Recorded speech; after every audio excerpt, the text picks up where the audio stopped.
Hello everybody, I'm Nick, and in this video I'm going to show you how you can start using Redis to cache responses in ASP.NET Core. In this video I won't be going in depth in what Redis is and what caching is. I'm kind of assuming you know what it is, but to boil it down in a sentence, caching is when you don't go to the database or the disk all the time to get some values that might be slow to get. You just put them in a temporary place and you just go to that place because it's faster to go there. If you do want me to make an in-depth video on caching in Redis, please leave a comment down below and subscribe, and I will make a video for that. If that video exists, it will be linked right now in the top right corner of your screen. So if you're from the future, just click on that and it will be there. So let's dive straight into the implementation. First, we will need a package, and that package is a Microsoft package, because we'll be using the ASP.NET Core built-in approach. The package name is microsoft.extensions.caching.stack.exchange Redis.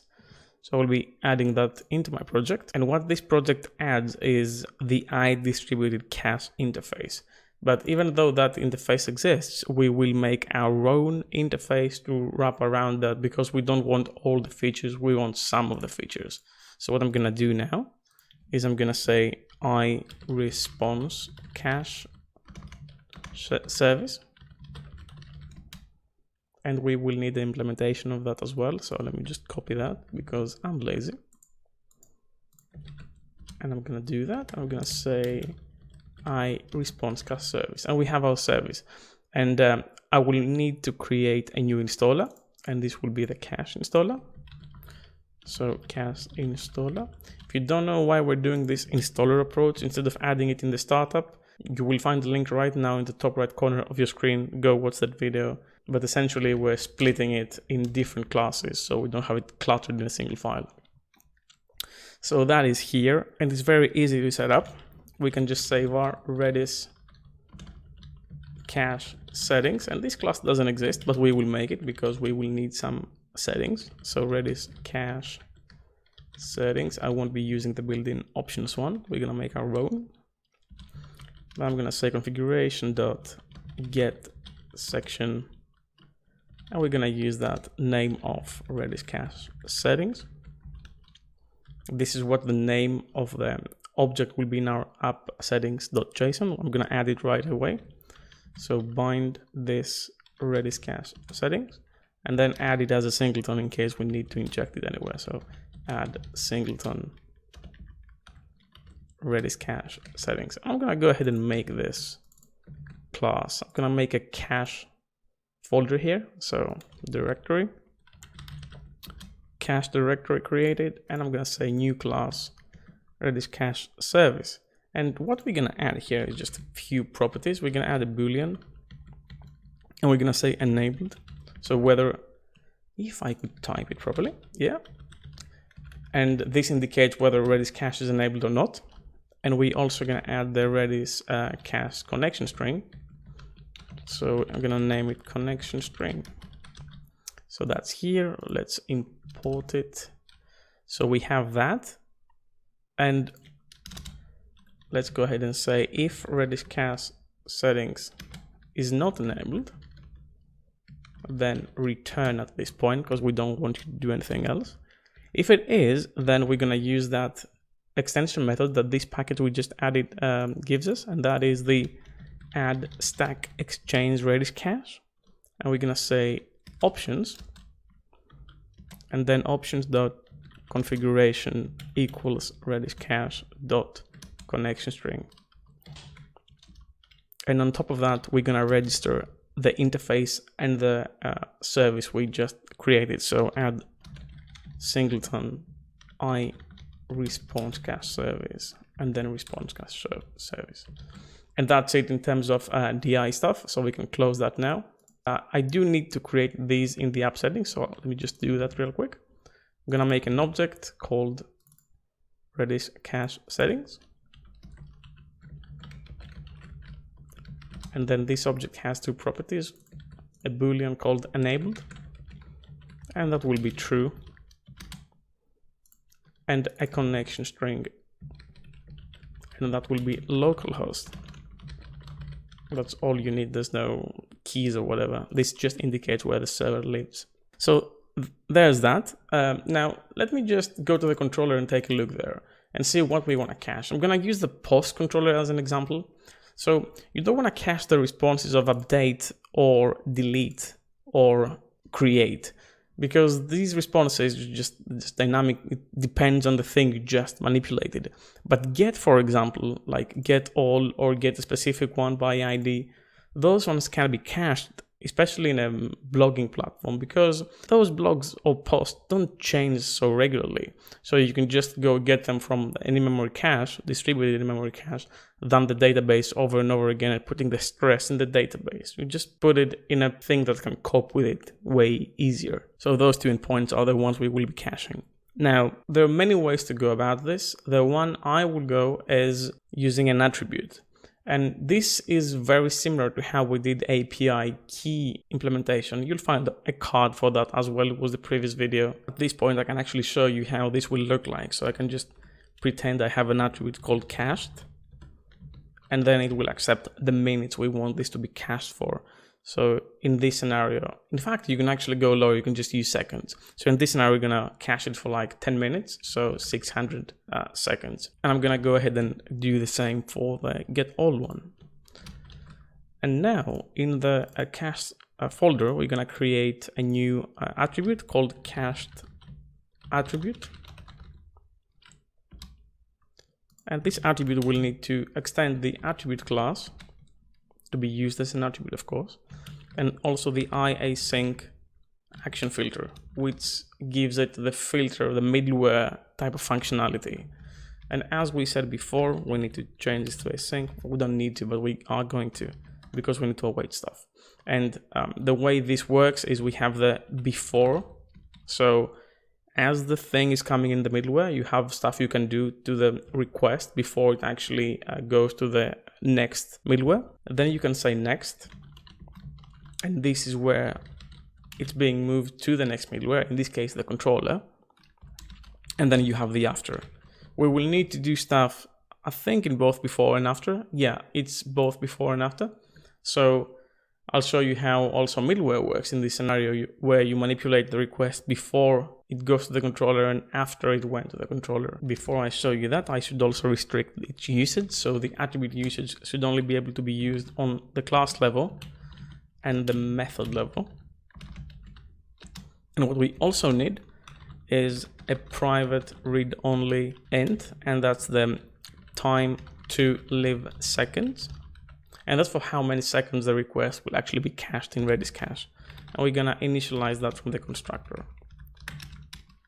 So we have our cached attribute. We get that, and we're gonna use that in the caching mechanism. Now let's see what the service, this cache service, needs to do. And that's not this attribute, it's the service that we created before. So let's go to the interface and let's say, what do we need? We need two things. We need to be able to cache things, so put them in the cache. And we also should be able to retrieve things. And because we're dealing with responses here, the responses are just strings with specific content types. So we will be caching strings.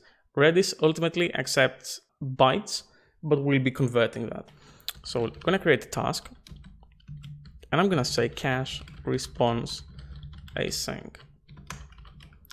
And we will give it a cache key, which is the way we do our lookup in Redis.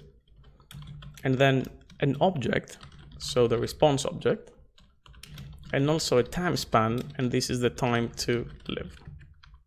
And then to retrieve it back, we will be getting a string back, and we'll be doing the serialization later. So in fact, we don't even need to do serialization because we can just return the string. And we'll say get cached response async. And then to do that lookup, we need the cache key, of course, but that's all we need, nothing else. So let's go to the implementation and just implement the missing members. And let's see how these methods should look like. So first we will need to inject the iDistributed count, which is the only reason we added this Stack Exchange Redis. So private read-only iDistributed cache. And with that injected, I can actually show you the methods in this interface. There are quite a few. We have set, refresh, remove, and then the async equivalence, but we don't need remove and we don't read refresh.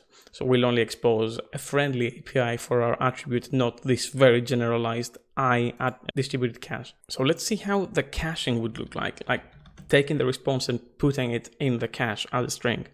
Well, first we would say that if response is null, then let's just return at this point. There's nothing to cache if the response is null. And then we're gonna serialize the response. So we're gonna say serialized response equals JSON convert, and then we're gonna do serialize object, and we're gonna get the response object as a string essentially. And then we can say await distributed cache. Now I do need to change this to an async method to use await. Distributed cache, and I'm just gonna set string async. There's this extension method here that comes with a package, and you just say CacheKey, and then the serialized response, and then we're also going to use the method overload that allows us to pass distributed cache options, and that's because we need to have the time to live there, and that is a property on the object, and this property name is absolute expiration relative to now. So you give it a time span from now to whenever you want it to be expired. So in this scenario it will be 10 minutes. I'm gonna say time to live, and that's it for the caching method. The retrieval is even simpler. All we need to do is say var cached response equals await distributed cache dot get string async, and then just use a cache key. And then of course I need to change this to an async method, and then say return string dot is null or empty, and check the cached response. So if the response is null or empty, then return null, else return the response itself. And that's all we need for the response caching service. So I'm gonna close that now because we don't need it anymore. And I'm gonna go, let's just import this here. So this is what it would look like. And now let's go to the attribute and implement the attribute, which is the most interesting part of this. So as we said, we have before the controller, we have send it to the controller, and we have after the controller. What we need to do, let me just use comments to show you, is check if request is cached, then if it is, just return here. So if true, return. If false, move it to the controller, and then afterwards get the value, cache the response.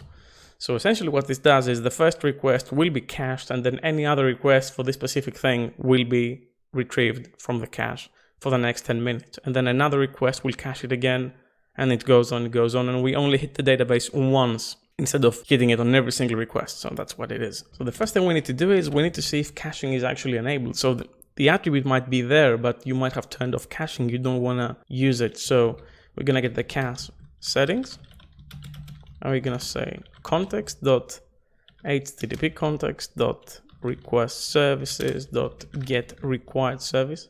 And I had some comments on why I'm not injecting them from the attribute constructor. Is because if you are to inject those, like if I did private read only I response cache service here, and I add it in the constructor, then I would need to inject it wherever I use the attribute.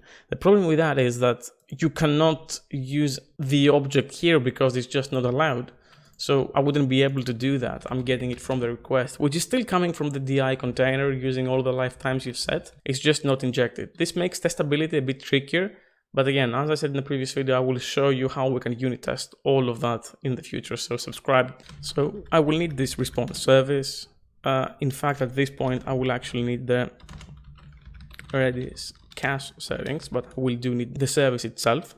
So now we have the service with the settings. I can say cache settings.enabled, and if it's not enabled, then await next. So send to the next controller and return.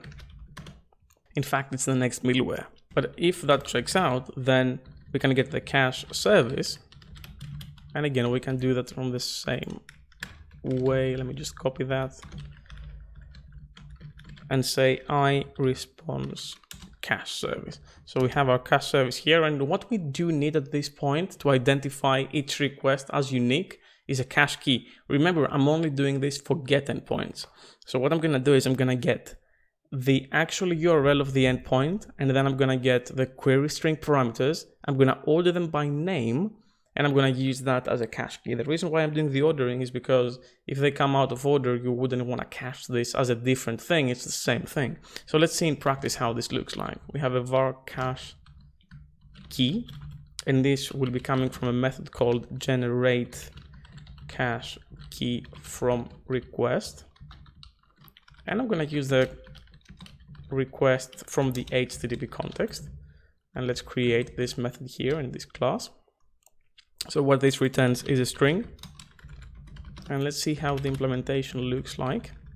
All I need is the URL and the query parameters. So because I'll be doing mutations on a string, I'm going to create a string builder because strings are immutable, and we're creating a new object every time we create a new string or manipulate it. So I'm going to make a string builder for that, and I'm going to say key builder equals new string builder. And then the first thing I need to add is append, and I need to add the path of the request. So in this case, it's request.path, and that's enough. And then I need to iterate over all the query string parameters, but they should be ordered to prevent duplication in terms of keys. So I'm gonna get the query, and I'm gonna order by the key, and this query has all the values of the query string as separated things in a dictionary or key value pair. And I'm gonna use the constructor here, so I'm gonna say key and value. That's because key value pairs can be used like that. And all I need to do is say key builder dot append, and I'm gonna append, let's use this pipe symbol here, so pipe key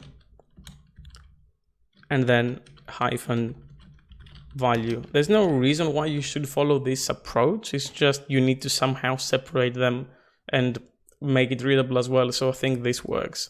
And then at this point, you can just say return dot key builder dot toString, and we have our cache key. And we can actually make this static as well. So now we have the cache key. The next thing we need to do is check if the cache response exists.